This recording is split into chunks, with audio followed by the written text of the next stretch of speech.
జరిగిన మాట వాస్తవం. ప్రభుత్వం తరఫున నేను క్షమాపణ కూడా చెప్తున్నాను. ఎందుకంటే మనం అనుకున్న దానికంటే డబల్ 3 రెట్లు ఎక్కువ వచ్చింది. రైతులకు ఇబ్బంది అయింది. కల్లాలల్లా 15 రోజుల నుంచి రైతులు ఇబ్బంది పడుతున్నారు. ఆ మాట వాస్తవం. అందుకని మేము కూడా చింతిస్తున్నాం అందరం.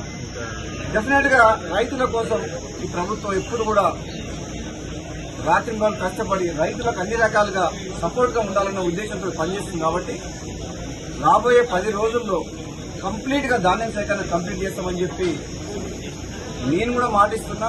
ప్రత్యక్షంగా నేను కూడా ఈ గోడౌన్ హ్యాండ్ ఓవర్ చేసుకుంటానికి అధికారులతో మాట్లాడి గోడౌన్ ఓనర్ ఒప్పుకున్నా సరే బలవంతంగా నోటీస్ ఇచ్చి తీసుకోవడం జరిగింది.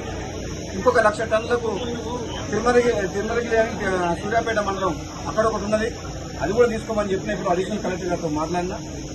వచ్చే 10 రోజుల్లో ఈ ధాన్యం సేకరణ ఎప్పుడు ఇంత ప్రాబ్లం రాలే, ఈసారి వచ్చింది ప్రాబ్లం. ఈసారి దిగుబడి ఎక్కువ రావడం వల్ల, కాబట్టి వివిధ కారణాల వల్ల ఆలస్యం అయింది. మా రైతు సోదరులందరూ కూడా దీన్ని పరిస్థితిని అర్థం చేసుకుని సహకరించాలని చెప్పేసి ప్రతిపక్ష పార్టీల అందరికీ కూడా నా విన్నపం ఏంటంటే, ఆలస్యమైన మాట వాస్తవం. మీరు కూడా ప్రజల పక్షాన చాలా సందర్భాల్లో మీడియా ద్వారా కానీ రైతుల పక్షాన మీరందరూ కూడా మీ పాత్ర పోషించిండ్రు. ప్రభుత్వం కూడా అన్ని రకాలుగా మీరు చేసిన పోరాటాన్ని కావచ్చు, మీ ప్రజల పక్షాన మాట్లాడడం కానీ రైతుల పక్షాన దాన్ని పాజిటివ్గానే తీసుకుంటుంది. నెగిటివ్ యాంగిల్లో రాజకీయ కోణంలో రాజకీయం చేయదలుచుకోలేదు. ఎందుకంటే ఇది రైతుల సమస్య.